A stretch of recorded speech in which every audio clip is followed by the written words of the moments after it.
Cosmo. Yeah. How many times have you heard Shot in the Dark? Well, I heard it back in March a bunch of times. Oh, did you really?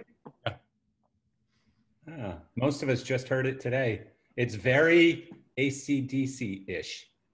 Exactly, as it should be. I mean, they've You're got a anything formula less. and it works. And why would you do it any differently? Wait till you hear the rest of the album. It's fantastic. Is it really? Yeah. Well, why don't you just send it to me? I promise I won't put it on the internet or anything. Me too. Post it to the AC/DC chat room and take donations. Right. There was that old joke that you give an album to a friend in Japan and 2 weeks later it went platinum. That's Remember funny. that? That's funny. So is there, well, I guess probably nothing yet, but I'm sure there's going to be discussions of supporting it. Well, yeah, they're superstitious. They do the same thing. They record an album, they release an album, then they go on tour. Right. I honestly haven't heard anything about a tour. I do know. I'll tell you this much: we should be pretty much going out now. I mean, that was the plan. Obviously, things went away. The album release was very delayed. The only thing, and this is just me thinking out loud, is they, Australia is opening up quite a bit. So maybe they plan on doing Florida, something. by the way. Yeah, well, I mean, Australia is having their sporting events. Large crowds come to the sporting events. So we'll see how that goes. And I hope AC/DC follows suit. Maybe they'll do some shows in Australia. But you know how they are. They don't do a partial tour. They do a tour. But these are definitely different times. So we'll see. Yeah. Yeah, but honestly, so today somebody sent me an article that the Dolphins have now just been approved for 55,000 fans at their games. I know they've been having around 15,000 or something, but now they're going to have 55,000. So, but also notice how everyone is starting to test positive in the teams. Are they? Oh yeah. Yeah, my guess is NFL stops after this weekend. Really? Yeah. Oh yeah. Like the Patriots and Cam Newton test positive, and now one of their Stephen Gilmore, who played on Monday night, just tested positive too. Do the Dolphins not their all starting? The Patriots are now up to their third. The Titans had 2 more today. That's their all. Raiders had another player. Yep. Yeah, it's about spread like wildfire. The snowball is starting. Yeah. They're starting to look like how baseball looked when they first started. Yeah. And luckily baseball got it under control, so hopefully the NFL can as well. Yeah, one would hope I hope so. I love my football. Ever tried to control an NFL player? Yeah, well, I'm the size of one and I can't control myself. Yeah. I was just getting into being able to watch a weekend's worth of football games back to back between college and pros. I just paid $300 for NFL Sunday ticket. I better get my money back if they can. Oh, guaranteed you won't. Probably. Guaranteed. If there's anyone more greedy than the NFL, it's Comcast or whoever you got it from. So, well, what's great is it's DirecTV, but it's an app. You download it. You can download it for Apple TV, your phone. Yeah. It's like $300, and you can simulcast 4 games at the same time. And it's great. I used to have it until I just didn't like the NFL anymore, and then I just kind of got rid of it, and now I don't care. So, cheers, everybody. Cheers. Cheers. Cheers. Cheers. I do not know if Michael is coming or if he's even here already. He's probably just drinking alone right now. I was actually just emailing with Michael. He was very sweet. Yeah, he said he was coming. Yeah. So I don't know if he'll pop in or not and give us his lowdown. I've talked to him a few times today, and what I would like to say is, let's keep the theme of not getting political here, and it's going to be hard because there's been a lot of politics in the last few days in both directions, in all directions, but I'm just not prepared for another argument. Somewhat related, I wanted to ask you how the progress on the We Make Events follow-up committee is going. Yeah, so it's going really well. We finally actually have a committee, and we've met twice, I think, already this week. And there was supposed to be another meeting today, but it got canceled. And there's an all-hands meeting on Friday, and hopefully, is Patrick here? When's that going out, Marcel? Do you What's know that? when that invite's going out? Yeah, that's what I was just going to ask Patrick, but I don't know if he's here. Patrick Whalen? He's not here. You should have clicked them in, so you would know. I'm not paying attention to who I'm clicking in. I could have my worst enemies in here right now. But we're all here. I'm here. I knew somebody would say it. You and 41 of your closest enemies. Better to face your foes, I guess. Yeah, I mean the thing is, I'm not enemies with anybody who certainly not over political things. That's for sure. I mean, I actually did a whole podcast. I don't know if anyone heard it, but I did a whole rant podcast about it, basically saying, let's stop hating each other just based on which wrinkly old person you're voting for. And let's hate each other for good reasons, because you're an asshole, or because, you slept with your wife, or because, what's that, Matt? I said that's a good reason, just because you're an asshole. Well, that is a very good reason, and that's why most people hate me, so if you must say so. I do have some positive news. I am on the Hog Factor committee that High End Systems does, and tomorrow we will be doing our round 1 of Hog Factor, which would normally be at LDI. They're doing it all virtually this year. So what is Hog Factor? It's college students. They get a virtual lighting rig, and they basically program a song on a Hog console to the rig, and it's me and a couple other LDs. We're gonna be judging it, and it's gonna be online tomorrow, I think at 1 o'clock Eastern, and then it'll be on YouTube.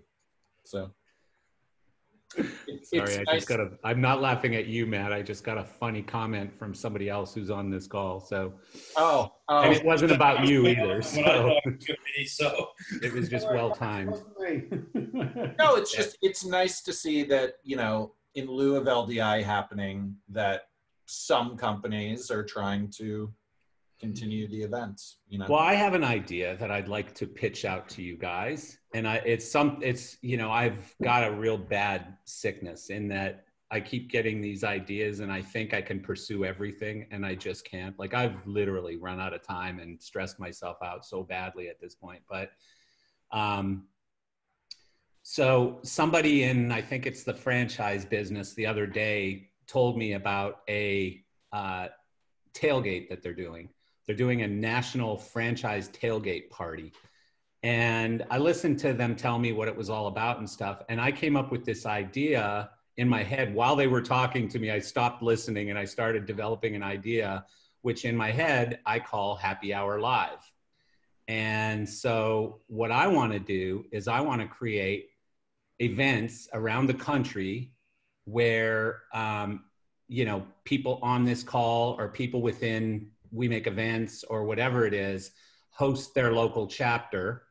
And you have in the parking lot of a venue, for example, you have like a little mini, not a trade show, but like a tailgate party kind of thing that could be sponsored by manufacturers who pay minimal money. Let's say it's $100 for where they pop up a tent or whatever it is.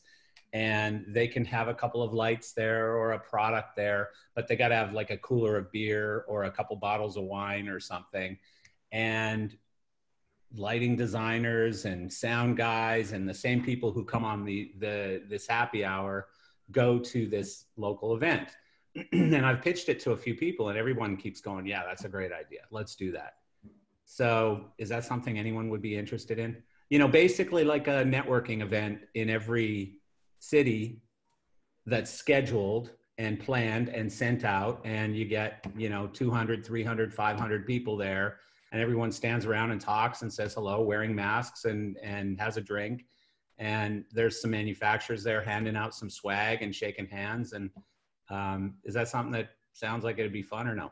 Well, you can't shake hands. And well, I do, but I do. I have hand sanitizer, but I shake hands. No. It's just limited to what the state regulations are for a gathering. That's all.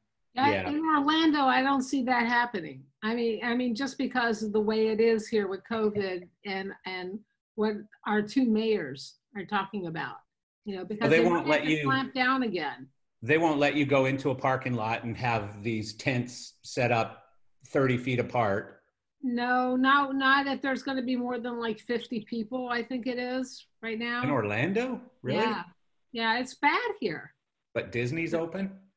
Excuse me? But Disney and Universal are open? Barely. I mean, Universal just laid off another 6,700 people. So, I'm sorry, Disney laid off or furloughed for forever 6,700 people, which is a lot. And Universal their staff is at a third maybe, and SeaWorld's even worse. Well, so here's a thought going off of what Marcel's saying, and the only person I see here from a rental shop in the New York area is Kevin and Chris. I mean, what about doing something at the shop, like where there is gear, there's power, and we can properly socially distance? Would any of the other shops participate if it was at a specific shop? Well, I mean, it's Christie. I don't see any four-wall people on here or PRG people on here, but, is that something that you guys would be willing to do, Chris and Kevin? Yeah, I mean, it's most people at the shop. I mean, that's the problem is, I don't know, having people inside a shop would be sketchier than in a parking lot. Kevin, you're muted. They have a huge parking lot, is what I'm saying. Well, and then, now I'm arguing with myself. So when you get to New York and Chicago and stuff, and we're getting into November. It's seasonal. Yeah, it'll be a pretty shitty place to stand in a parking lot. I mean, Florida and California. Not with gas heaters. I'm just throwing it out there. No, it's a good idea. Yeah. It's a good idea. Rental shops. I mean, that's what I was thinking. Venues that have no events going on for the most part. Rental shops, manufacturers, etc. I mean, just basically it's not to generate money. It's just to get people together to network and not shake hands, bump elbows, wave at each other, whatever you want to call it. Get out of the house. Just to say hi and to be like, because honestly, I'm getting sick of saying hello to everyone on Zoom calls. I want to say hello to people in person, even Chris McMean. So the only problem I see with doing it in a shop is the liability for the shop owner. Now you have a bunch of people on your property. Somebody can get hurt. Well, somebody could pass COVID, and now, you're completely open and liable to everything that just went on. Yeah. So that yes and no. I mean, you are. Yeah, I mean, you are and you aren't. But at the end of the day, it's going to be, hey, Christie Lights had an event and there was a super spreader, and now there's 100 people infected with COVID. Well, listen, at this at this point, the White House is a super spreader. So I get it, and that's worldwide news. And there's a couple things I don't want to be in. It's worldwide news for killing people. Is one of them. I get it. Yeah. I know that manufacturers doing a road down there. Hopefully, never will. I mean, I will say that keeps you in business. I mean, I personally will say I was at that concert in Long Island, and nobody walked away with COVID. You didn't hear anything about a week after that event. So, I mean, I don't know. The problem is, the further and further we get into this in New York, people start seeing it as it's no longer an issue, and you're not now seeing the numbers start to increase in New York. And it's going to become a problem again. I think we should revisit this come spring, because A, the numbers might be better, and B, then, obviously it's spring all the time in Florida, but the rest of us have spring and winter. Well, I can tell you in the franchise industry, they're doing it, and it's going really well. And, they're getting 200 to 300 people, and they're calling it a tailgating event. So it's basically, I don't know if people open their trunk and they got a cooler of beer or how it works exactly, but You know, again, they've got suppliers there handing out swag, and they've got, you know, different things going on that make it interesting.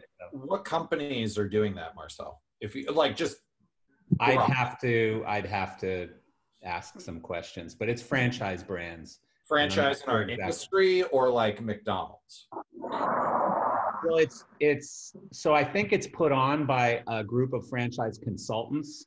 And then as far as the brands that sponsor it, I think it depends what area you go into. So like if you go into Detroit, you might get Little Caesars Pizza. If you go to South Florida, you might get somebody else, Subway or something, I don't know.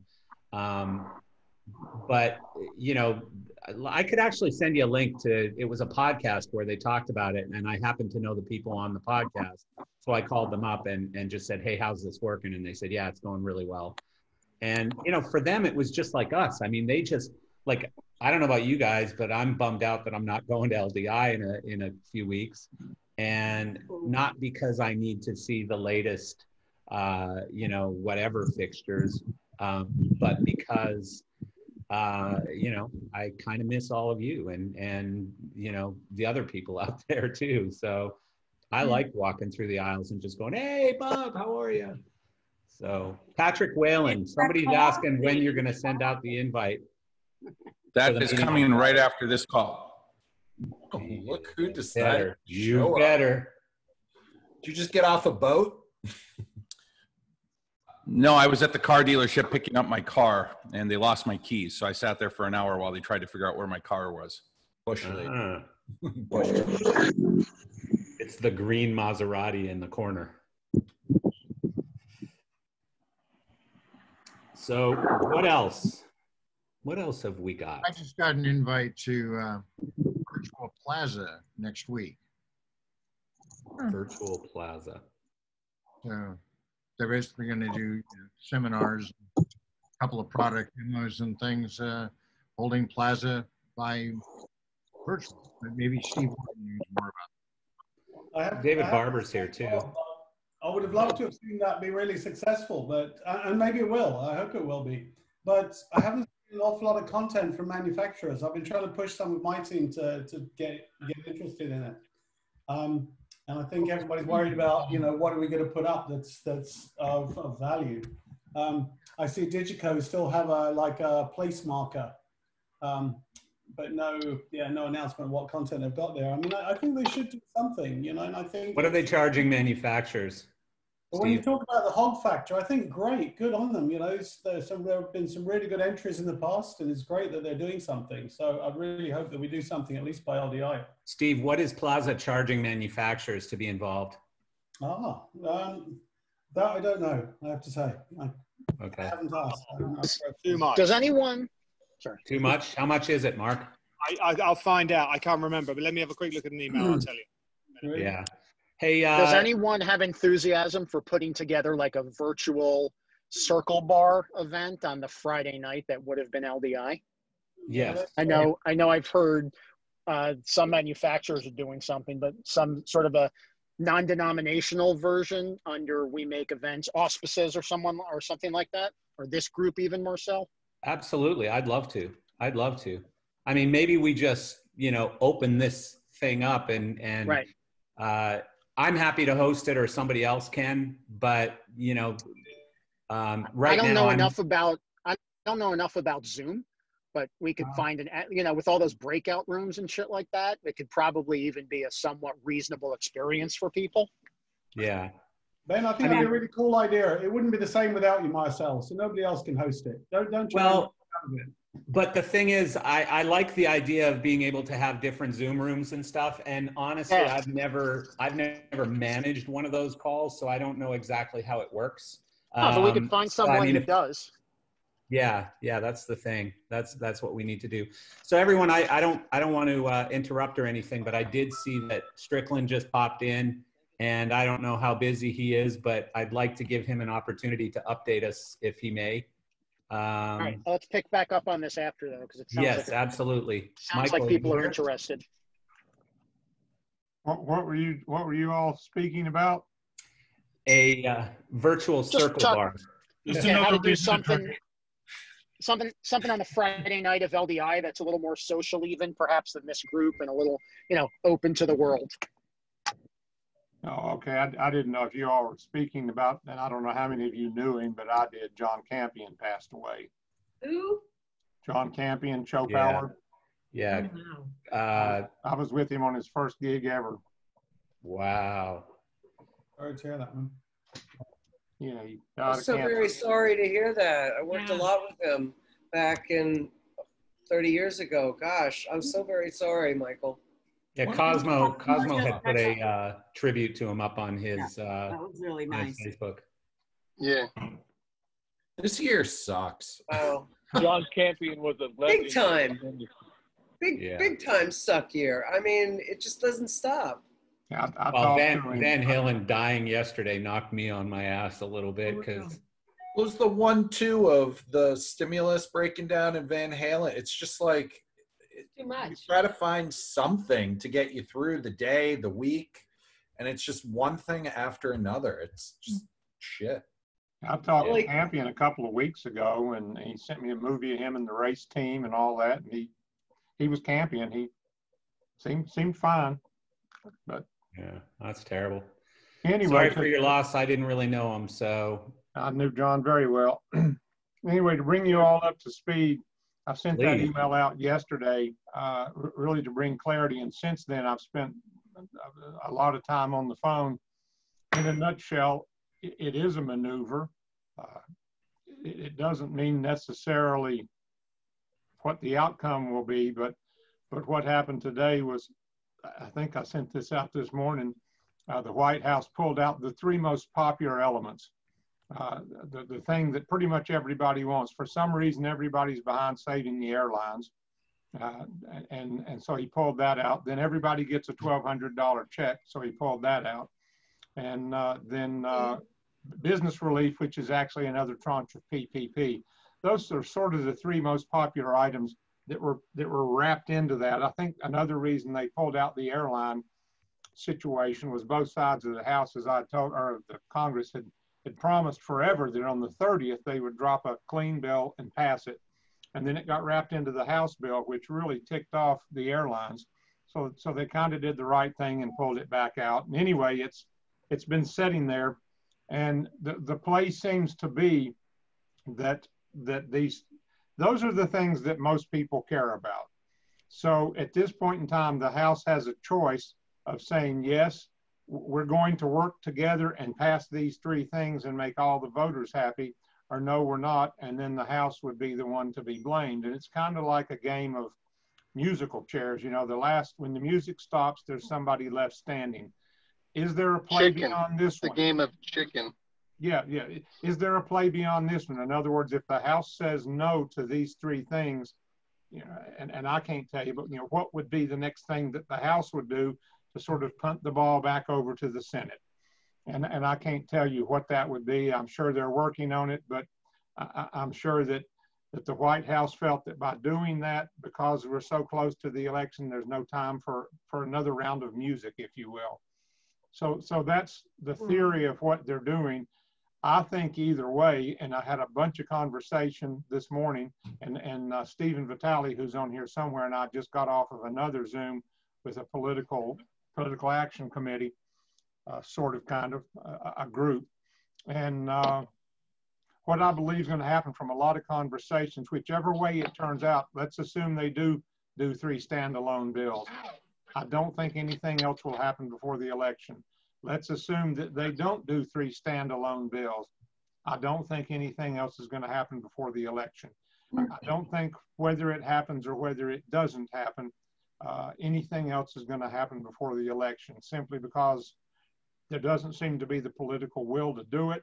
They've got all of these wants and needs bundled into it. As I've told you in the last two emails, the Senate is insisting upon the liability release, and the House says no, that hasn't changed.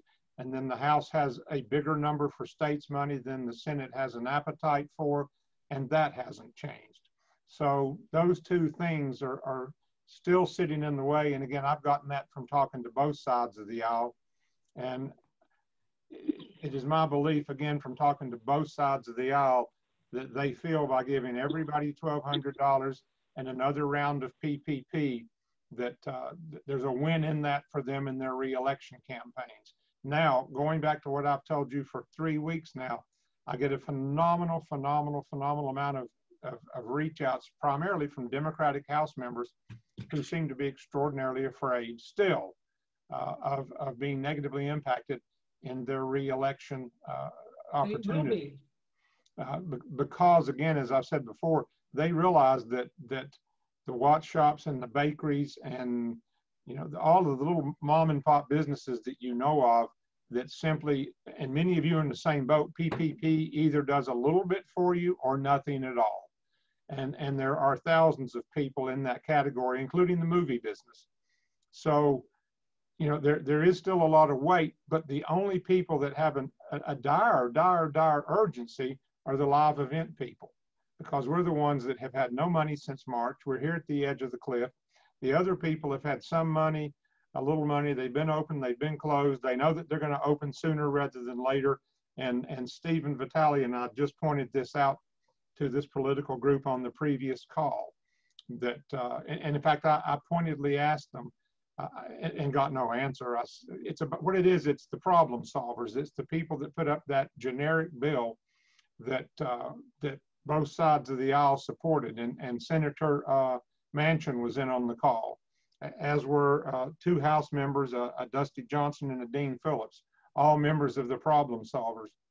And so I asked them pleasantly straight up, the restart money, the need for funding was meant to be for those extraordinarily devastated. And I explained to them that we're at 0 and will be till the end of March. How do we get it back on track? Because the restaurant lobby and a few other lobbies have kind of hijacked it and made the thresholds of lost income down at 25%. And they've kind of widened it so that you're not actually helping just those people on the brink of disasters. You're helping those people that have had a bad year. And I didn't get an answer. And I think Stephen will vouch for that. It was just kind of more, oh, well, we all need to work together, and no real answer. But the win for me, the win for us, was I got to talk directly to Mnuchin and 2 more senator or House people I'd never spoken to, and got to drive the point home that we sit at 0. So forward looking, what do I think is happening? I still believe we're going to get another tranche of PPP, whether it occurs before the election or post-election. I still think that's in the cards. Many of you have told me on the phone privately that simply is too little, too late. Others of you have told me that's too little because we've got to get through February or March. I do believe that they're going to do something more holistically, but I think whatever they do certainly will come post-election, and probably sometime between late November and late January, because again, we are the only people sitting in a moment where we're doing absolutely nothing. With the exception of our newfound friends of the theater, the National Association of Theater Operators, because they now have no movies to show, and they're shut down as well. So we've kind of got a partner in that moment. But again, I do believe they'll be opened up way before we will, because they own and control their own venues, and there is a small amount of films out there, so their window's not quite as bad as ours is.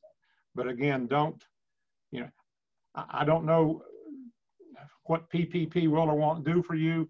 I do believe we're going to get a second tranche of PPP, and again, I know that doesn't do anything for many of you, but bottom line, we can't give up. I'm continuing to push. I've engaged directly again with Howard Schultz from Starbucks, and as we speak, he is funding a team of people around the United States who are shooting people in New York, Los Angeles, Chicago, Dallas, Denver, Nashville, and what they're doing is they're shooting little 20, 25-second vignettes of business owners who are absolutely crushed. And they're then going to seam this into a single movie, if you will. And then they're going to get that movie to the White House, to leadership, and to Congress. And it's happening on a really fast track, because it began yesterday with a call at 3 o'clock, and we're shooting in Nashville tomorrow at 4 o'clock. So they hope to have it done by Monday and in the hands of the political folks. We are also going to do, and I mentioned this to you earlier, we're going to do a petition, and we hope to get 2 million signatures. And they came to me because they know about the email chain, and they believe that the chance of getting the most signatures in the least amount of time is through the entertainment chain. So when you get this petition, it will be not unlike the reach out letter. You're going to go to a portal thing and very quickly just type in your name, and boom, you'll be on the petition. I cannot urge you enough, do this and give it to anyone and everyone you know, because what Howard Schultz wants to do is deliver a petition about Restart, obviously, with at least 2 million signatures on it. And hopefully we'll get that thing initiated. We were going to have it out last night. That was the thing I had been telling you about. And then when the White House said that there was no more negotiation, Howard decided to take a step back for a day or two. So hopefully we will get that petition out tomorrow. And again, I urge you and everyone you know to just simply go on and type your name in, and boom, you're on the petition. And then Howard yesterday he called the White House and he called leadership directly. I don't know the outcome of those phone calls. I do know that he made personal calls to them, and I do know that they would take his calls. And he is as concerned as we are, because he understands that small business is the engine that drives America. Starbucks started out with 3 locations, and he is really invested in this, and it continues to be our strongest voice. And so don't give up. We're still pushing, and we've got other tricks up our sleeve. Are there any questions? Yeah, question, Michael. So I was talking with someone today, a couple of whom I think are on this call right now, but why are airlines more important than lighting companies and sound companies? Great question. And that I should have said this to the larger group. I've said it to some of you individually, and this ties into us becoming part of NAMM eventually. We don't have a PAC, Political Action Group committee. We don't give money to legislators. Simple. That's why the restaurant people who have half the income as an industry that we do, according to the Bureau of Economic Analysis, and a quarter of the people that we have, according to the Bureau of Economic Analysis, but yet they manage to get, at least in the House bill, the Restaurant Act, because they have a PAC and they give money to politicians. So we have no political clout. That's why it's so important that looking forward, we spend the next 6 to 9 months gathering this entire industry together, tucking up under NAMM, and figuring out as we go forward the lobbying piece and probably the PAC piece. Because at the end of the day, the restaurants smother the politicians in money and get their way. That's pretty much it in a nutshell. So I have been hearing a lot more about arts and humanities when they're talking about bills. Is that the Save Our Stages Act, and is that kind of torpedoing us right now? No. There's an act called DAWN, D-A-W-N. There's another Arts and Humanities Act. One of the things you refer to is the Kennedy Center, people like that do have small PACs, and they do give small amounts of money, but then they ask for small amounts of money, like $125 million. You know, for our industry, it would probably take $25 billion to get us out of the situation that we're in. So those things kind of get taken care of as what people typically call pork in a bill. They're so small, no one objects. But again, you know, the reason that Save Our Stages takes care of venues, managers, and artists. The reason it got tucked into the House bill was because it became Chuck Schumer's pet project. And so Nancy took care of Chuck and put it in the House bill. And that's what had all of the House Democrats so upset, because they saw that as taking care of Chuck Schumer's pet project. And I don't mean this ugly towards Chuck or politically. It's just that this all happened at leadership. And the rank and file of both sides understand that the watchmaker and the baker and the shoe shop and, you know, the people that have no path forward are not being taken care of. And while they have assured us all along there'd be no carve-outs, there'd be no special money, and again, Stephen Vitelli and I just heard it again a moment ago, indeed they did it. Now, it is my belief that none of that will ever pass the Senate, just a belief, but every senator has continued to say, and the meeting that Stephen and I just got off of said, we're going to provide, you know, a bunch of cash to help everybody. So well, isn't the airline bailout carve out?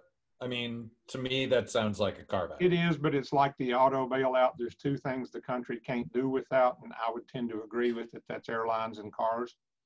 Whatever you think of it, they have no other path.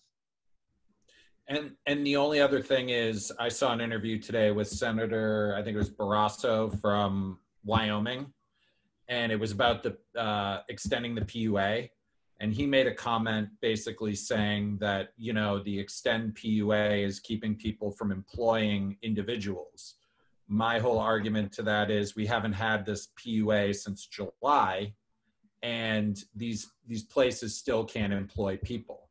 So we need, like, I don't understand the argument here that this PUA extension at $600 is keeping people from working when we haven't had it for 10 weeks.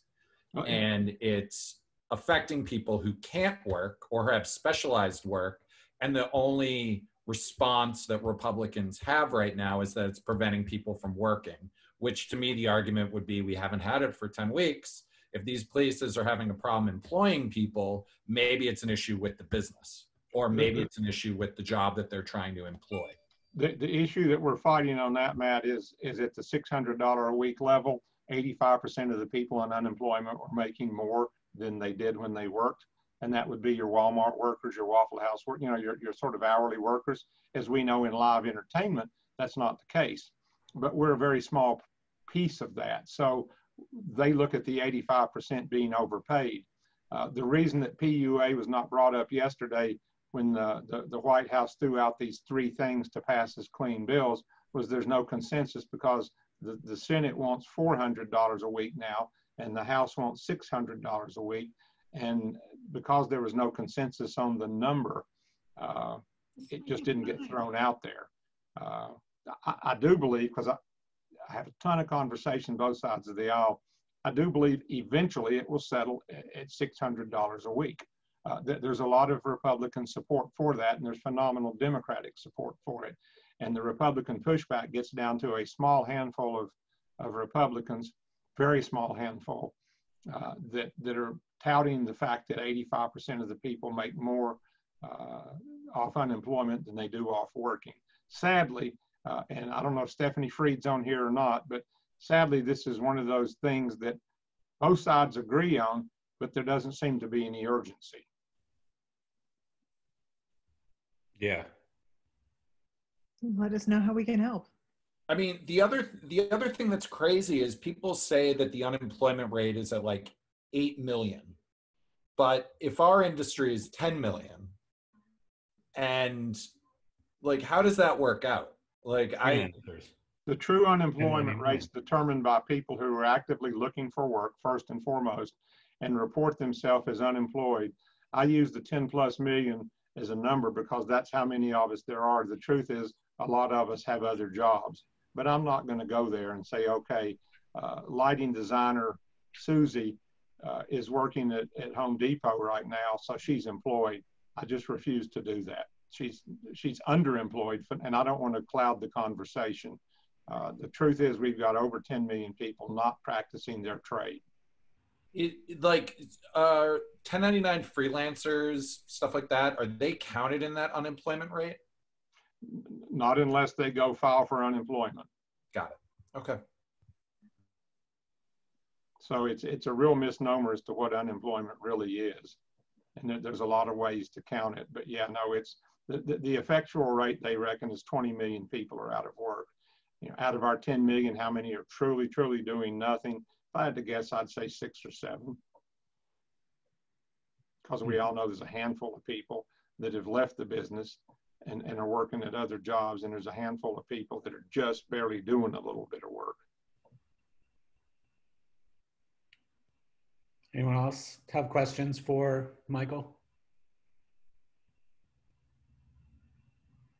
Wow.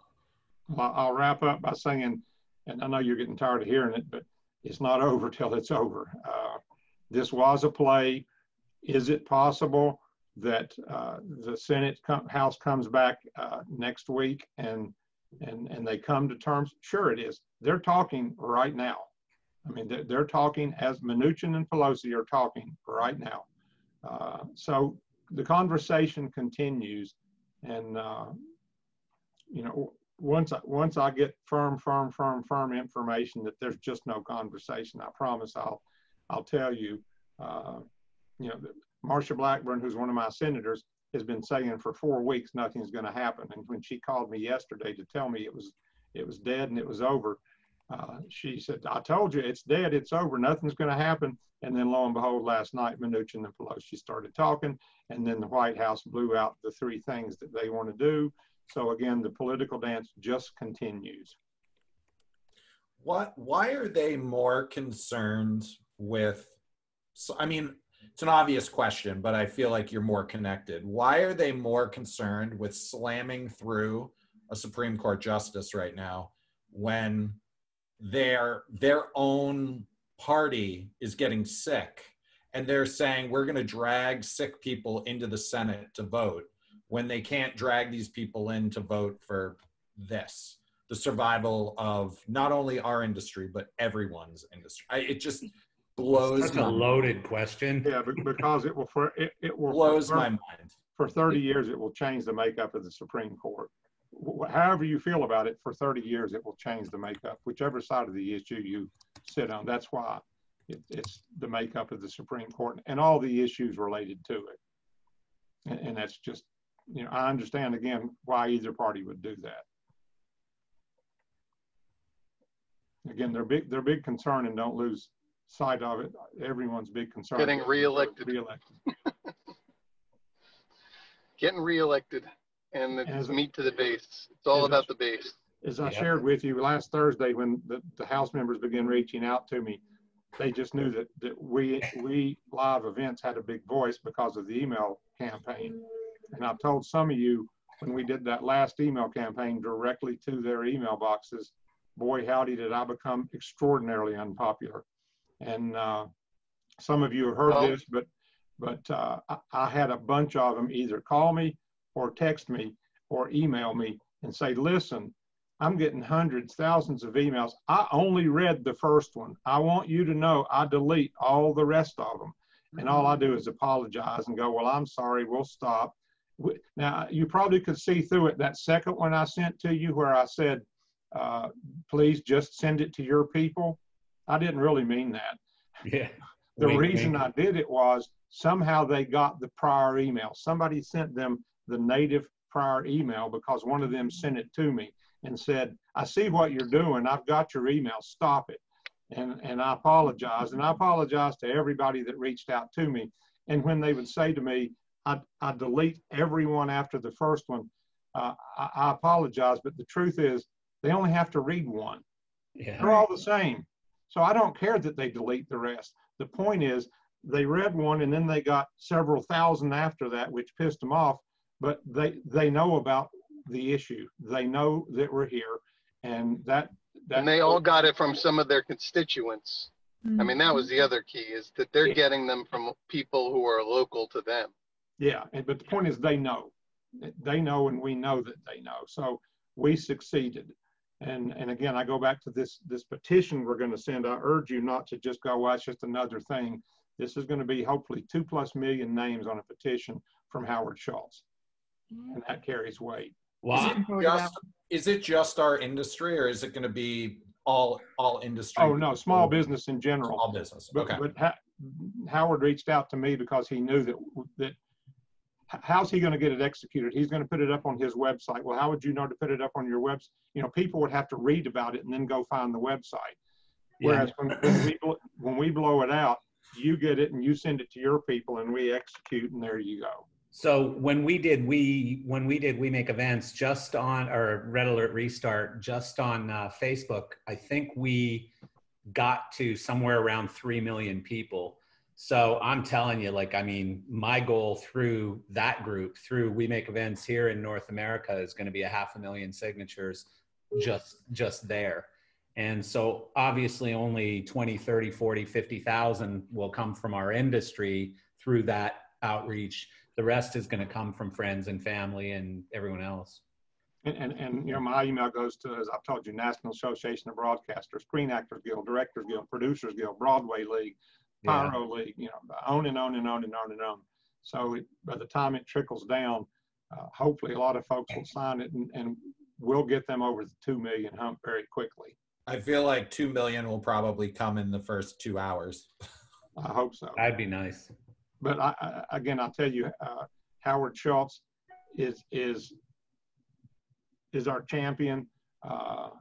He's going out of his way to do this. He's very emotional about it, and you know, we can't thank him enough. Get us that. Or you. We can't thank you enough either. Yeah. Get us that as soon as you can, Michael, because I think we will create some sort of action around that on our side, and really, really go out through this group of people we have, and you know, maybe even go back to the stars that we had last time and get some stars asking people to sign this. And yeah, I mean, I think we can push really hard and get 500,000 signatures. And that's another thing, Marcel. I asked you in an email 3 days ago. I'm going to ask you verbally now. If you can get a star to post that WGN thing on the Stars website, please do, because like we got it on several of them now, and they all have a million plus Facebook people. And WGN actually is going to rebroadcast that this weekend. But they did a print article on it yesterday, and the print article discussed the TV show, but then it said, we've already got reposts from Jackson Brown and Alice Cooper and REO Speedwagon. You know, they're quite proud of the people that have posted it. Yeah. But go to the folks, go to the artists that you know, and beg them to put that link on there.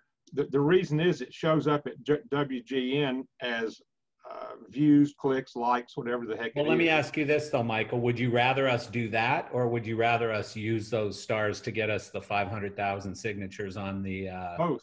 But right now we've got a lot of traction with WGN, and again, thank you to Mark Hogue for making that happen. For those of you that know Mark, he's the mastermind behind that one.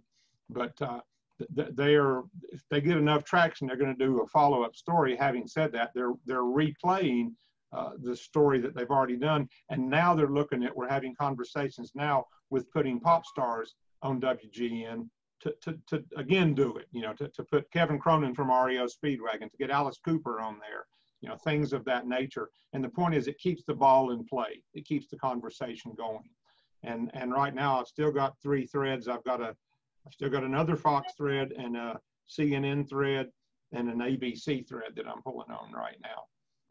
I just don't understand how certain news Matt's got a lot of no, I don't understand how certain news networks, like there were 5 stewardesses from different airlines that were on all day today, and they are such a like, in comparison to 40,000 people.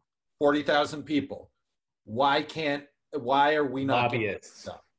Lobbyists. But you can't. Lobbyists are going all about what, or Fox. Yeah. Or, Yep. The airlines have very close relationships with the news organizations, and. Well, no, the other thing is, Chris, and anyone listening, I know how that game works, because I was in Entrepreneur Magazine twice, Inc. Magazine twice, USA Today. You hire a PR firm, and the more you pay that PR firm, the more of those fancy magazines and news shows and all of those things you get on. By yourself, just yelling at people, you don't get in any of those magazines. Organically, it's very hard to get a story picked up, you know, especially when it's something like this where we're asking for something. Yeah, but right? Yeah, and if you don't put ads in any of these papers, you don't have a relationship. No, but a PR firm, yeah, I mean, but with a good does PR that firm, piece. Yeah, a good PR firm paying 20, 30 grand a month or whatever or more, you know, you're going to get those opportunities. And I mean, it's just, that's how I know how to get it done. You know, if you've got a budget. What we've been able to do so far, I think I shared with you before, I had 4 of the biggest management firms in the United States come to me, the principals, and say, hey, we'll get this done, and then turn me over to their PR folks. And after 2 weeks, their PR folks went, nobody's interested. Yeah. And, I may have told you this, I went directly to John Rich of Big and Rich, because he has a show apparently on Fox. I've never seen it, but so I got connected to John Rich and said, dude, let's do this. Let's talk about it. And he couldn't get it done. I'm not knocking John, but he's the host. He has the show. Yeah.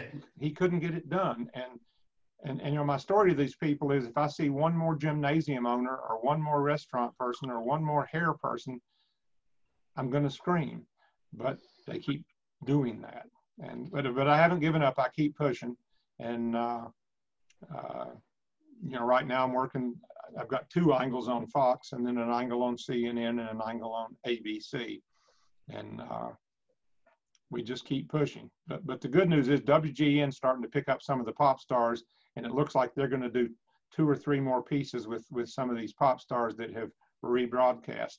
And hopefully it will go out from WGN to some other outlets. I mean, would it be beneficial if we made a B-roll like the UK group did and pushed it to them? Oh, I've sent all the Red Alert stuff, and every day, I think I told you this, every day I email all the senators one of the Red Alert movies. Today it was Jason Aldean. I've got the Goo Goo Dolls going out tomorrow. I just send them a little link. That works. Why? They think that's kind of cool. That's all that's in there is, hey, here's a message from Jason Aldean. Well, they look at them, and I get a whole bunch of responses to that. Going, hey, that's cool. What else do you have? So, what about Bubbles, Michael? I haven't sent Bubbles yet. Come on, man. Unedited Bubbles. The unedited Bubbles, I think, is the best PSA we got out of all of them. Well, what about the one that we did that had all the jobs? And like it was like a 45-second. It had all the jobs. To every senator directly and every House of Representatives member directly. They have it. They have it. These are things I do behind the scenes that you're on. I actually sit and do one at a time addresses rather than an e-blast, and then do a little letter. And I did that quite a while ago.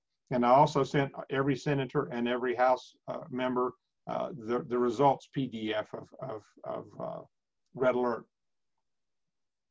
Michael, I'm sure you're getting very frustrated with sort of all the effort you're putting in. I mean, you keep pushing through, and I can't thank you enough. Like, I mean, it's amazing. There's got to be times though when you're just like, maybe I should just quit this, because it just seems like you're getting stonewalled left and right when you have these discussions, and you're sort of trying to push through, and thank you for sticking with it.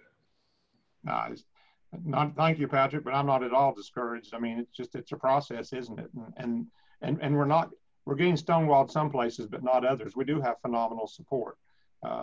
Jim Cooper, House of Representative guy from Nashville, so on board with us, you wouldn't believe it. Gillibrand, senator in New York, so on board with us, you wouldn't believe it.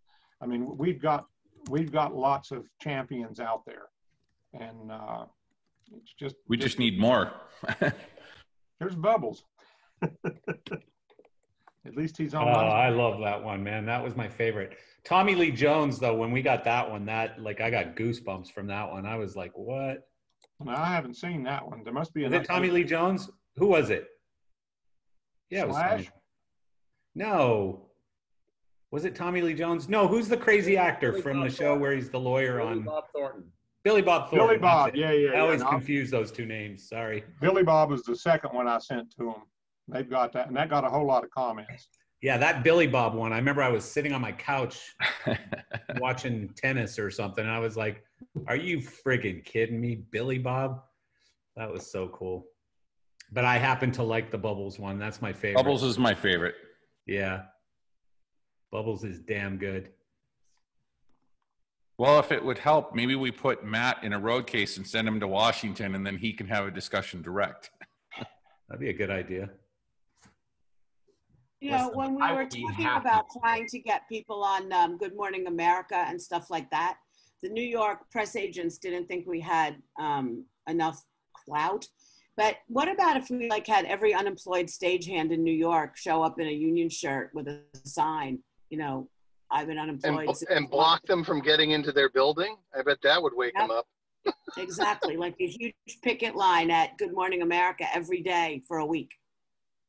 Yeah, stuff like, I mean, I was just thinking, so, you know, pull some negative Facebook ads on these people, you know, about not supporting small business. And I wonder how quick they start calling you. Well, I kind of like Matt's idea of just letting it go dark. I mean, I've been in our little WhatsApp group. I'm like, we should just reach out to people and just, you know, but everyone's saying that, you know, they won't do it because it's a paid gig. You know, that's the, you know, their wheels are greased. I don't know if Jeff Ravitz is on this call, but like he was working today and he was like, you know, I don't think the people who get these gigs are going to want to not get paid. Right.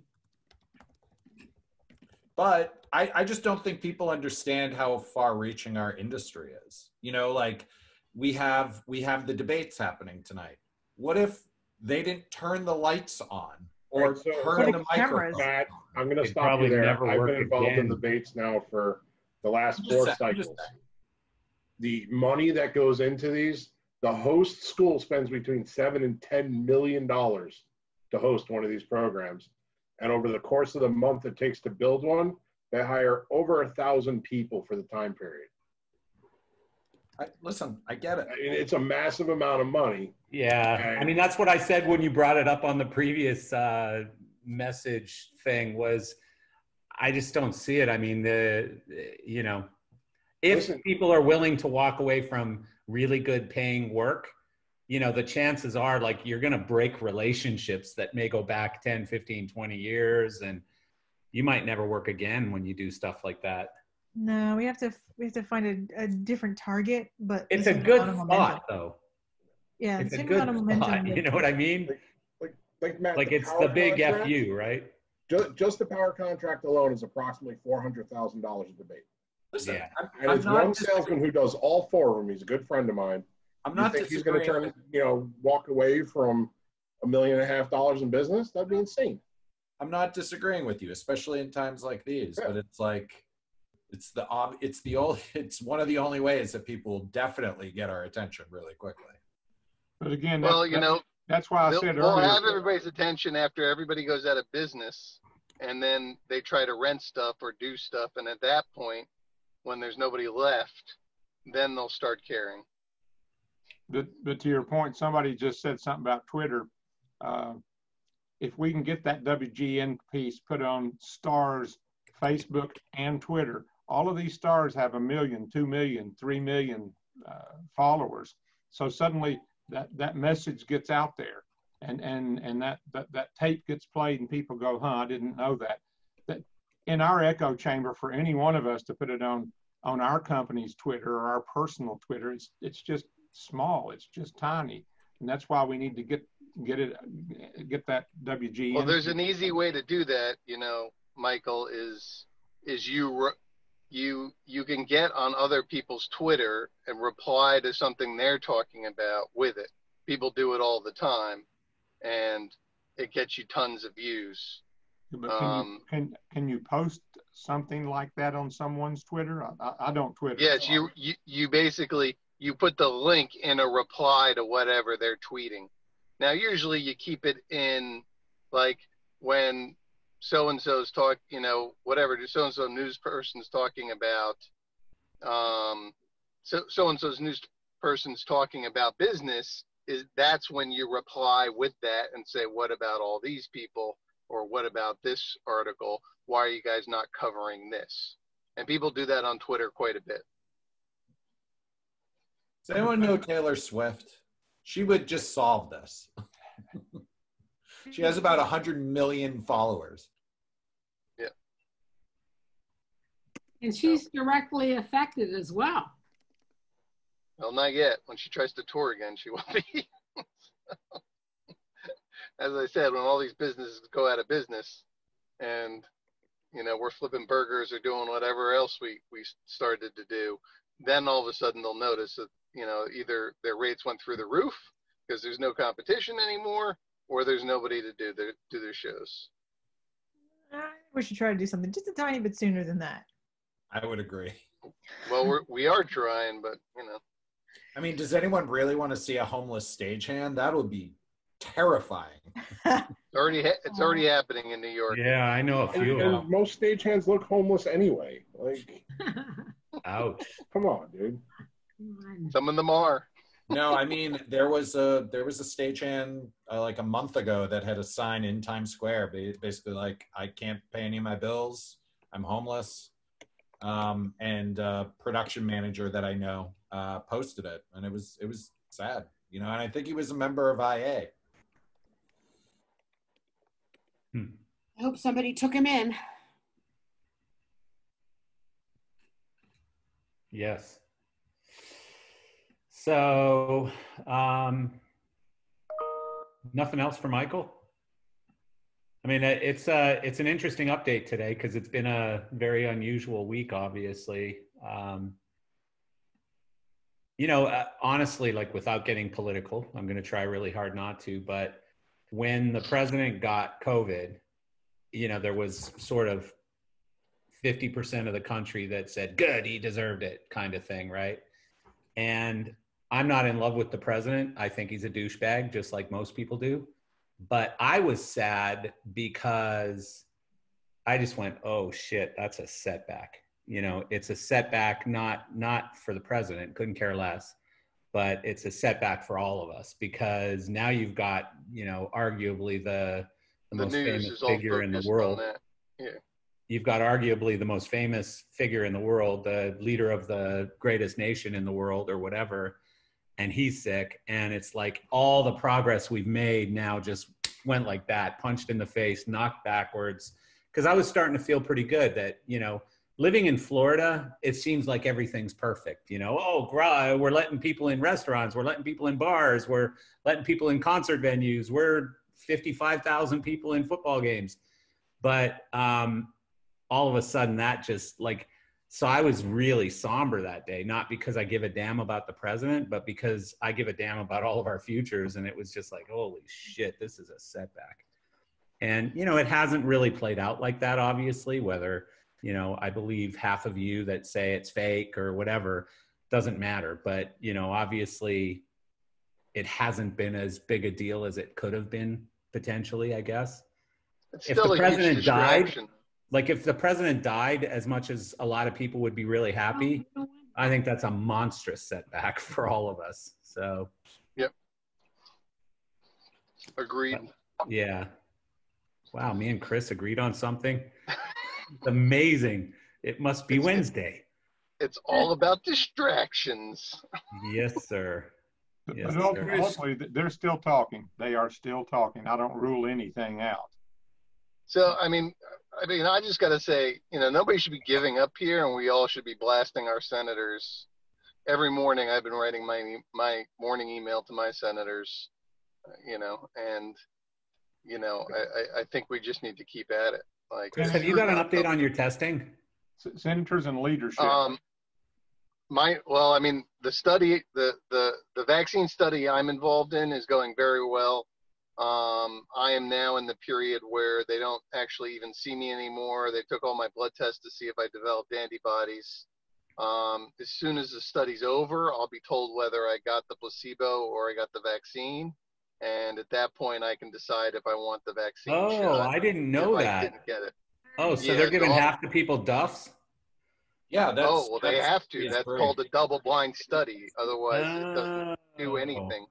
I didn't know that. All vaccine studies are double-blind studies. That is the requirement to get passed and be able to be used. Oh, wow. When is the study over? Do they give you the study will be over when they have enough people who've gotten the second shot and gone through the required number of days afterwards with no side effects. You have any? Did they give you any data on that, or like? No, I'm patient number 11, so I'm, fairly high up. You've had both shots already, right? I've had both shots already. The requirement is 80,000 people minimum. But because of all the controversy and stuff, they really want to get 150,000 people involved, and there has to be they want to get a certain percentage of minorities and everything else. Now, once that's done, they've already started producing this vaccine, so it's ready to go. And so as soon as they hit that number and everybody's gotten their 2 shots and gone on for a certain period of time without catching it, which is like 30 to 60 days afterwards. Although I have to report in for 2 years after the study to make sure there's no side effects. But the study's technically over, like as soon as they hit that number, and those people have all hit 60 days. But they were still recruited. Like there still weren't enough people as of 2 weeks ago. If they give you placebo the first time, do they give you placebo the second time as well? Correct. Oh, okay. If you have a link for the sign up for that, I'm happy to share that link. I don't know that I want to be a guinea pig, but I'm happy to share that link so that they can get to the people. They're not taking any more people in New Jersey or New York because we've gotten our numbers still low. Okay. No, they started again in New York, Chris. Oh, they did start again. Yeah, okay, so New York's I signed my waiver the other day. Okay. I'm happy to share a link to that if you guys, Yeah, NYU Mount Sinai are working together on the other study. Cyanide? It's Mount Sinai Hospital. Do you know how many people they have so far in the study, Chris? Yes. Eric's on fire today. Yes. Eric is on Mount fire Sinai. today. Jesus Christ. I think Eric found his new career. He's a heckler. He's a professional heckler. You know that. He always has been. Well, I mean, you did say it Mount should be Sinai. no surprise to any of you. Hey, if you guys want to work on that, sure. Otherwise, please go sign up for the study and help us get over the hump. Hey, a hump. A hump day. Too. I know. So did they? It's a moist shot. It's moist. Do they tell you to walk around without a mask and everything like that, or do they want you to? Yeah, they tell you to lick the pavement and walk up and randomly tongue people in the street. Lick door handles. Oh, so it's just move to Florida. Sneeze on people. Yeah. It'll be moved to Florida. You'll be fine. Eric, shut up. I just walk up to people in the street and I'm like, I just want to inhale your breath. I bet you have a lot of people that actually like it. Breathe on me, breathe. Chris flies in the middle seat now. Actually, I lay down on the floor and I let people wipe their feet on my. Speaking of flying, what are you doing in LA? Visiting people. Got it. I thought you had work. But why are you not here in LA? Because LA is like the only place any business is going on right now. So. We're good in Florida. There's no, I mean, you say you're good in Florida. I have a shop in Florida, and I got bad news for you. Wow, we're not selling any lights. There's no good in Florida right now. We're selling alcohol and we're selling food.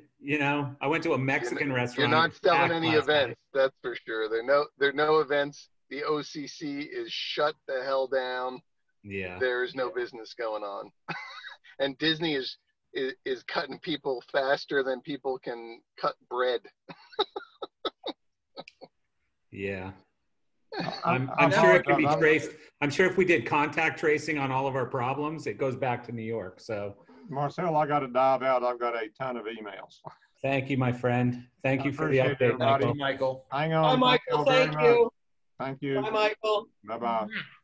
Thank you, Michael. Thanks, Michael. Chris, I put a link in the chat for everyone. I think I found the sign up for the study. Yeah, I'm pretty sure that's the Pfizer? Mount Sinai. Well, that's definitely Mount Sinai. Is by Pfizer? Yep, it's the Pfizer study. Cool. I'm gonna encourage all of my friends to get experimented on. Nice. There you go, Jack. Like, you have to somewhat stop thinking it's experimented on, because realize there were 2 trials before this. Yeah. So those are the like people. 100 people. Trial 1 is technically experimented on. Trial 2 is they know it's not going to kill you, so they're going to use it on a few more people, but it might hurt you. Trial 3 is just like, okay, we need to confirm our results. So that's the way to think about it. Yeah. And trial 4 is, what are we going to do with this second and third head? No, trial 4 doesn't have, there's no trial 4s.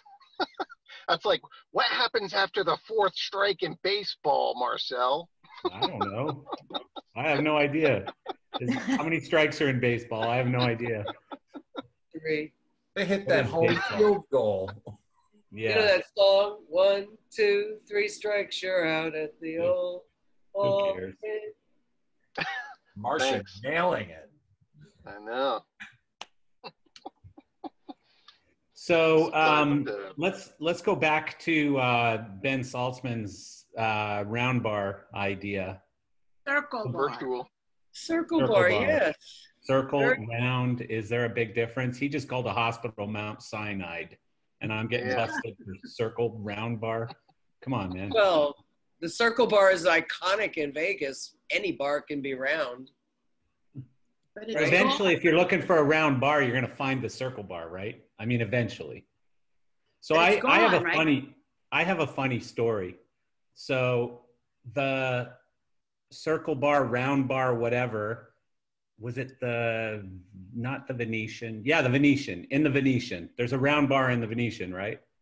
Yes. Yeah. So I was there, one LDI. There's no Vanco. I don't even know if there's any PRG people on here, but I was with Marty Nerudin, and we were both relatively inebriated. And so, as happens at a bar in Las Vegas, there was a bunch of prostitutes all around us at the bar. And so I started talking to this really freaky looking one that was next to me. And I said, so my friend, and Marty's in his normal, like pulled up way too far short shorts, right? If any of you know Marty Nerudin. And I love Marty Nerudin, by the way. And so I said, my friend here is real lonely and he'd like, some company tonight, And she goes like this, hell no.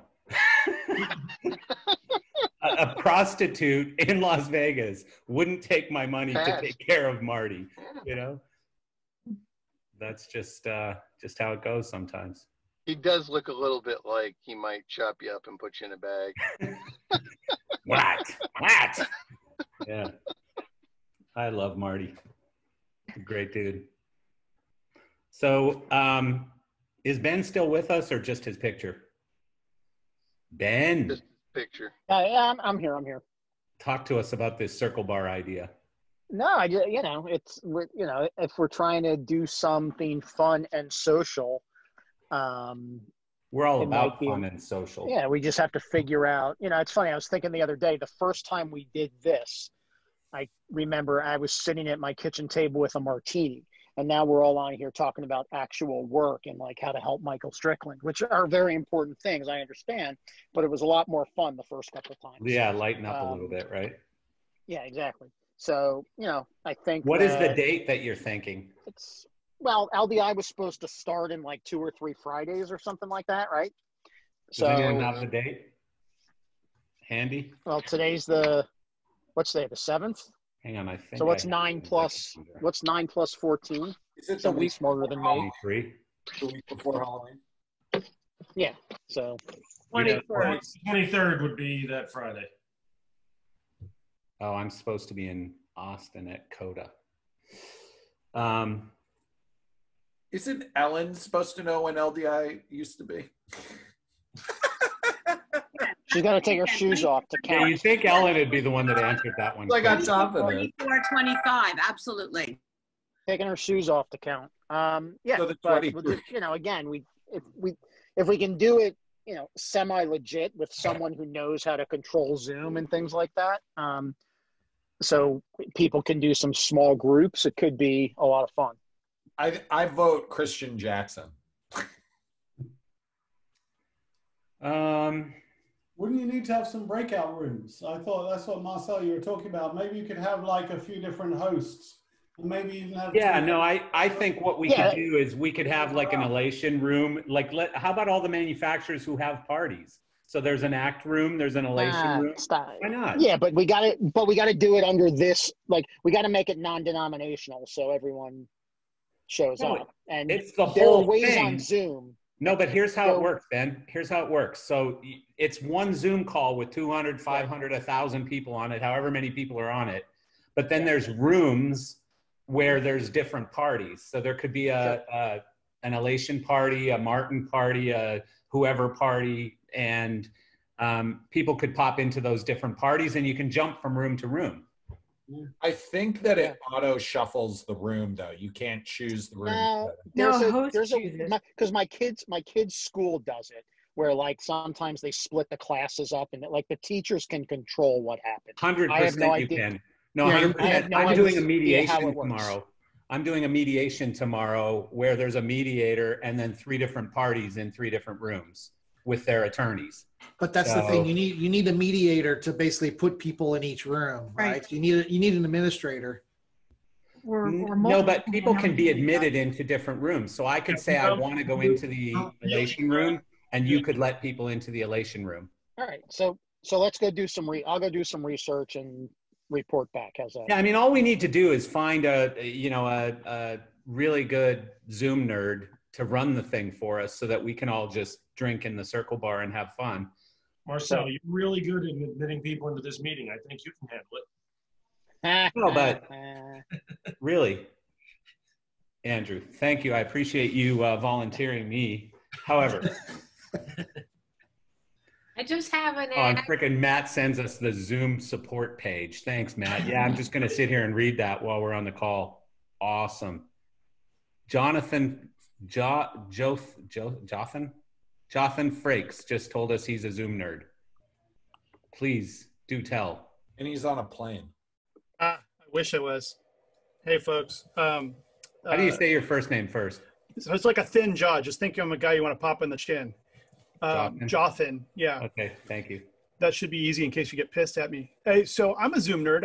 I took over a few different socials like this, and you just co-host, and so if you need support like that, I'm glad to offer up flagging that. So can I just ask you a quick question? Basically, so if we had, let's say, 10 manufacturers who wanted to have their own private party within this call, not private, their own party. So, what we're trying to do is replace a trade show type of environment when everybody's at a bar, and Martin might have their little group of people over there, and Elation has theirs, and ACT has theirs, and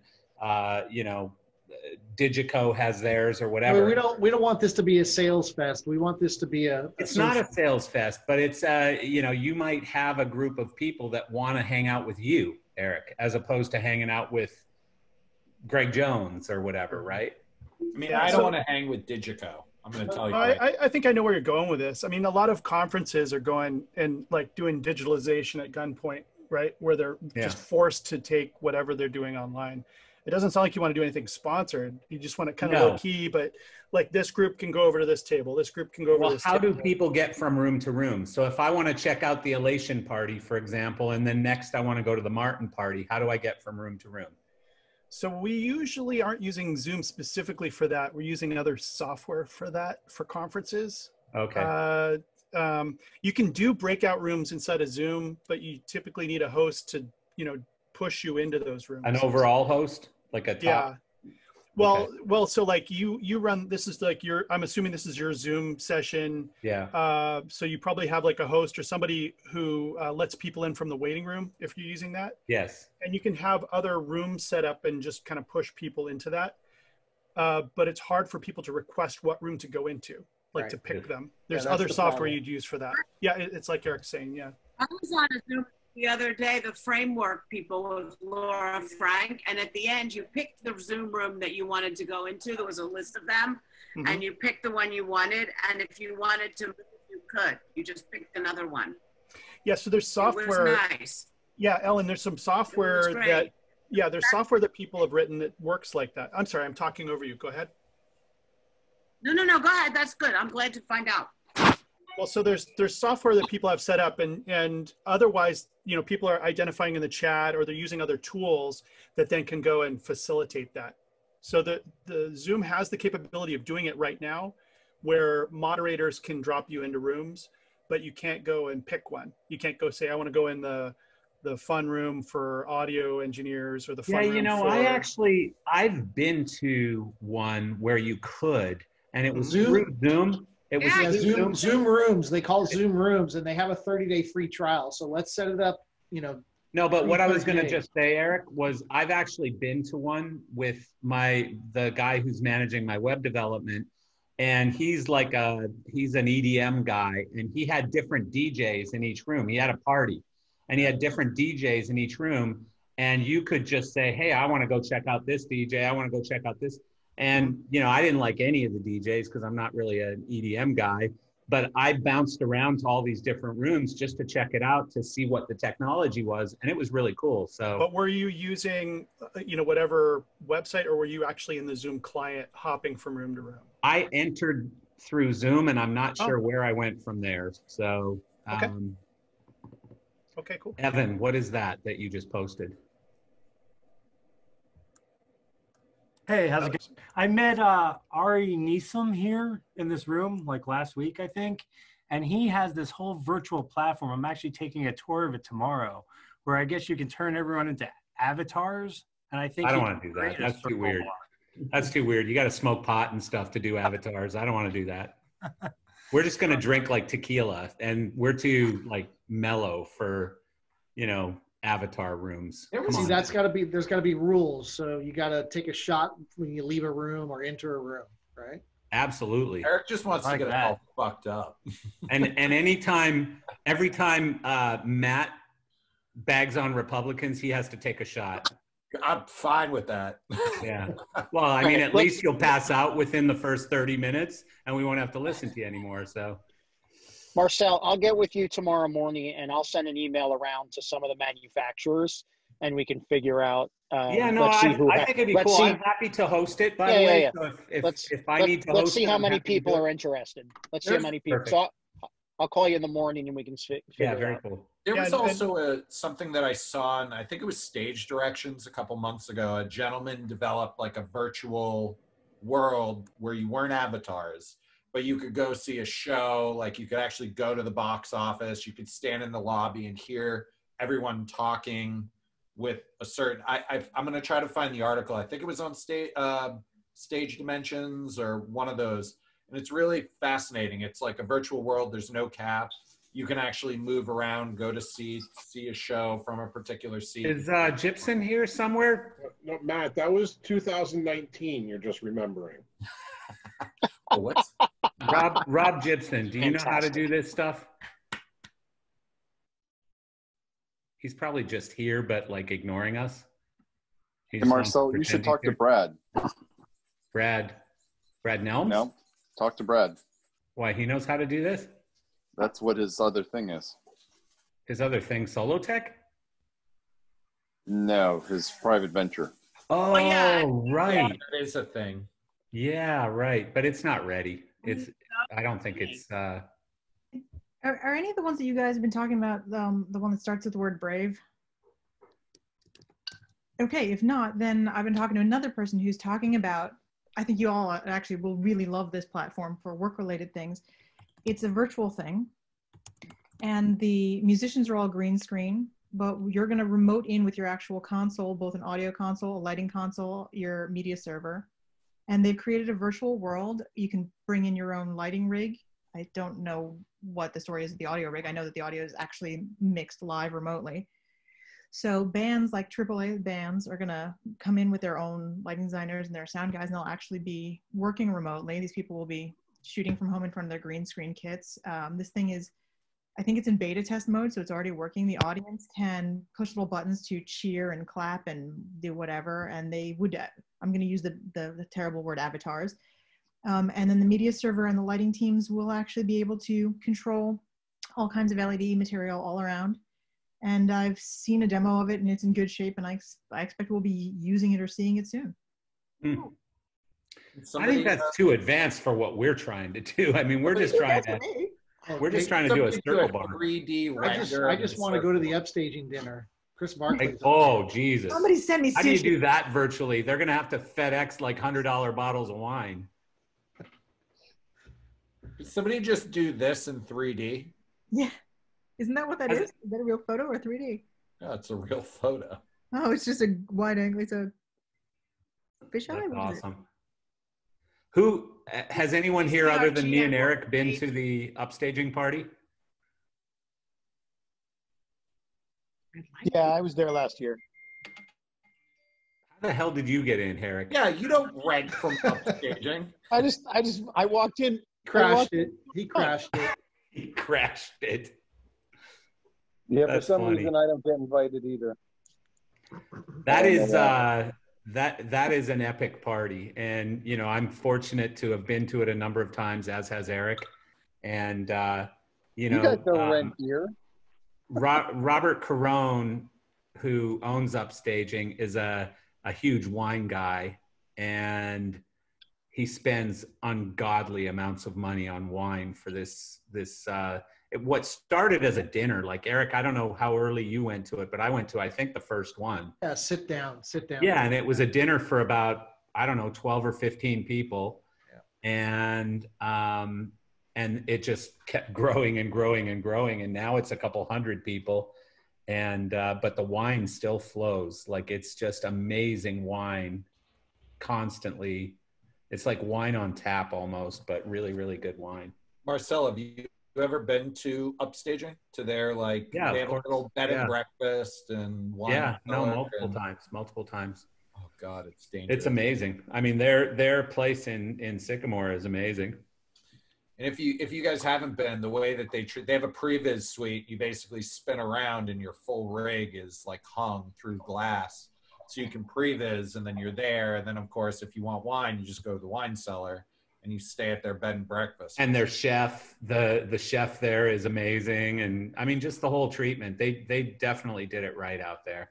Yep. But, you know, the funny thing is, when they first opened that place and I had to go on a sales call basically to visit them, the instructions, this was like pre everyone having a GPS on their phone. And the instructions were like, you know, turn at the first main street, not the second main street. And then what you do is you go up past the tall corn stalks and make a right, and then turn left at the next main street. And I'm like, what the hell kind of directions are these? Like, you're turning at a church, and then at Cornstalk, and then at, you know, the Red House or whatever. I mean, it was just the goofiest directions. But, you know, really nice people in an incredible place, for sure. Yep. Does anyone else have anything? Chris Barkley's on this call. Chris will, or maybe he signed out already. He'll get an upstaging room going. See you, Jotham.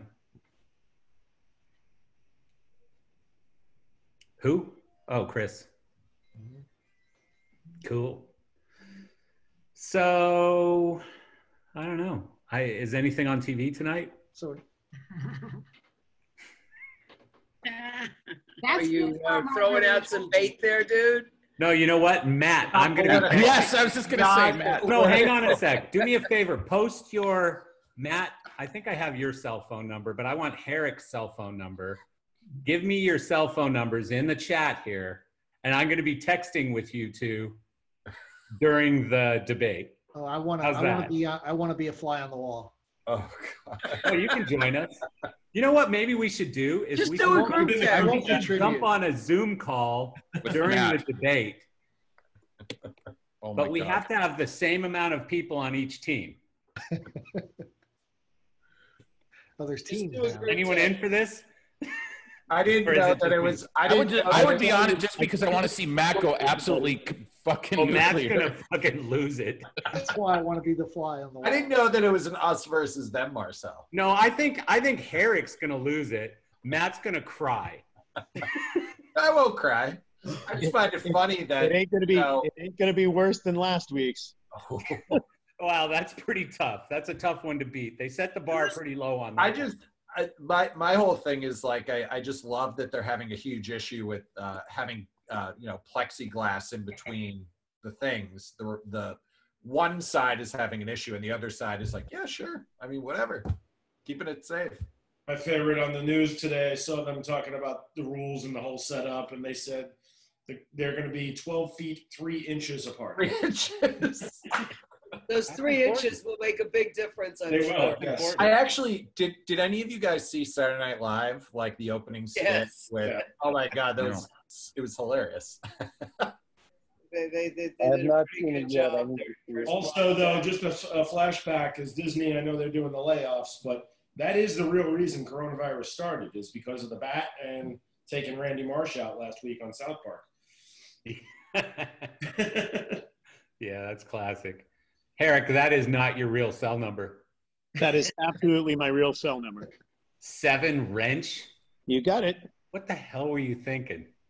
I was a lighting designer in New York in the 90s. Here's a question. When was the last time Herrick actually picked up a wrench, though? Yesterday.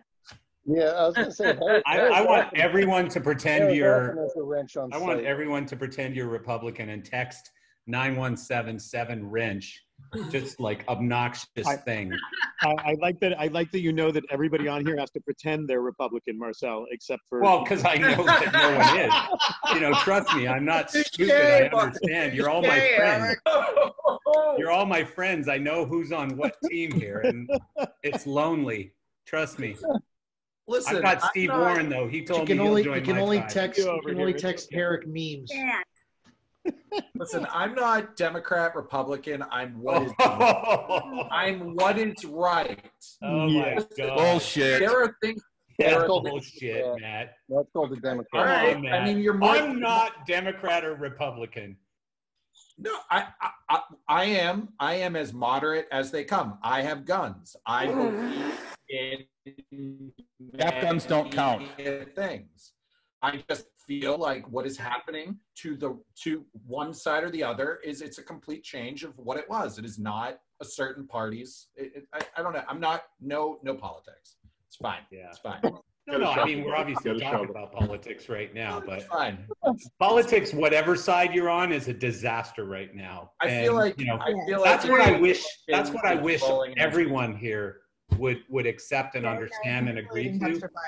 Is that it doesn't matter what side you're on, it's a disaster. It's a complete disaster. They don't care about us. They're a joke. You know, they're. I don't believe that. Yeah, I don't believe that either. I can't stipulate. I think it's a shit show everywhere. It's a disaster.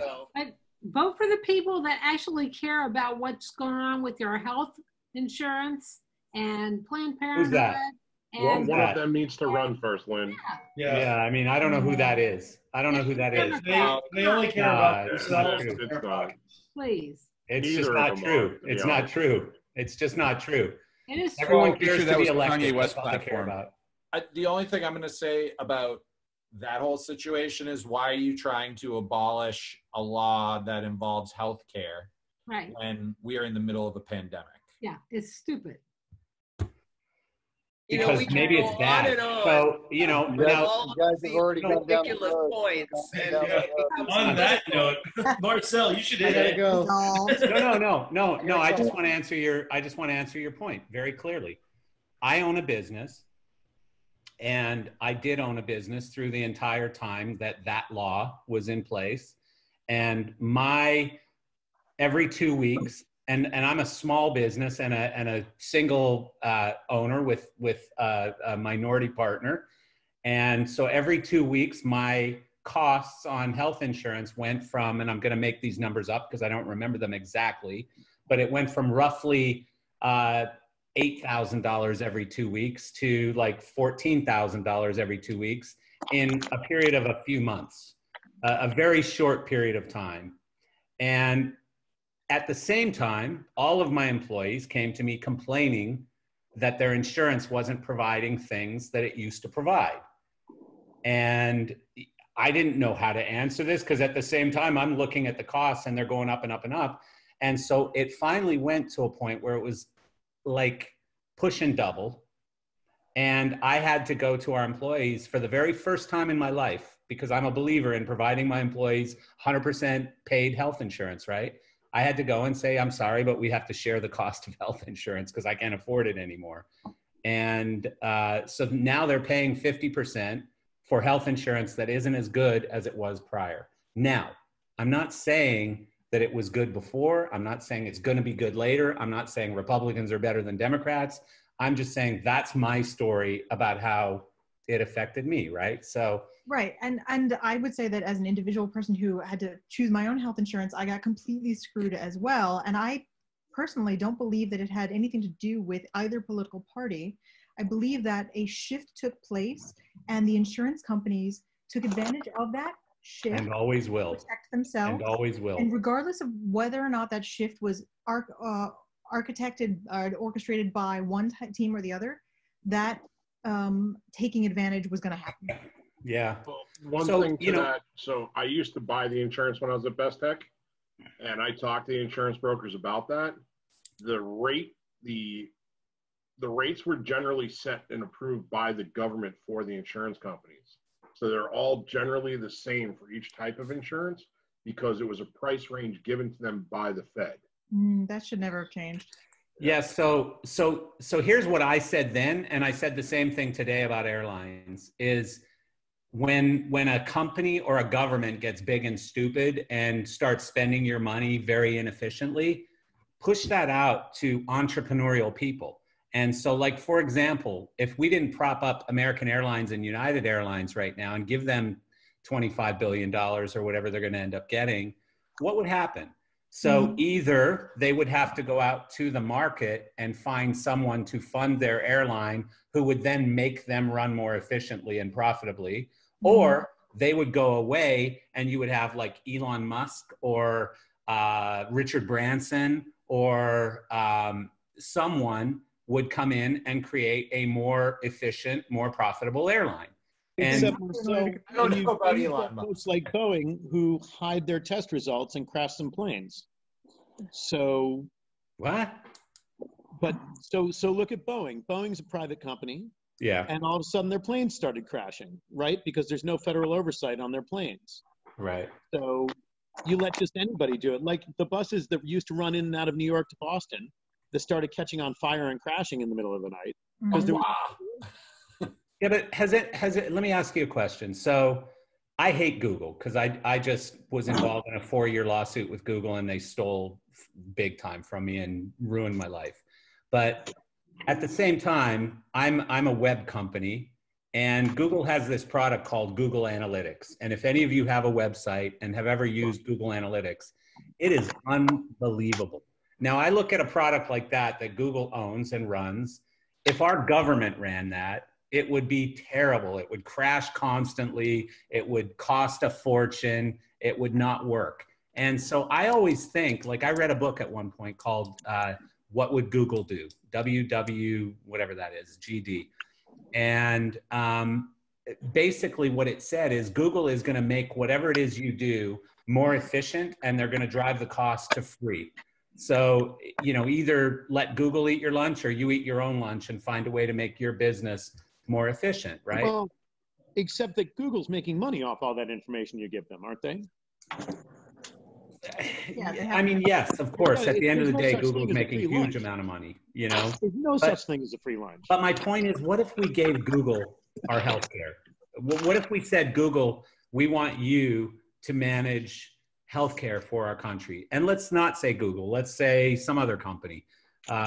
And, you know, right now, all of these companies are a little bit evil, Google, Amazon, all of them. But what I'm saying is a more entrepreneurial company, because our government is just slow and inefficient and big and dumb. All governments are slow and inefficient, but if they have oversight and they enact it appropriately, you will not be taken advantage of. If you just gave Google, you're saying give an entrepreneur all of our healthcare, and that sounds like a great idea. at some point you will be taken advantage of for profit, because that's their job. They're beholden to their shareholders. But that doesn't happen now, Eric. You don't give it to one, you give it to a free market, and you allow competition. Right. I don't think you guys are disagreeing at all. He said it. Not. I think you guys are agreeing that these things should be run in a private way, but with standardized federal or local. I just don't think the government is efficient. I mean, this is where I separate from Democrats. To be perfectly honest, it's not because I love guns or because I care about whether or not people get abortions or any of those things. Where I separate is I don't think the government's very efficient at running businesses. They're terrible at running businesses. I don't think any of us think that the So government. why would I want to give them more businesses to run? And but that's not. But the government isn't. In a perfect world, the government isn't running businesses.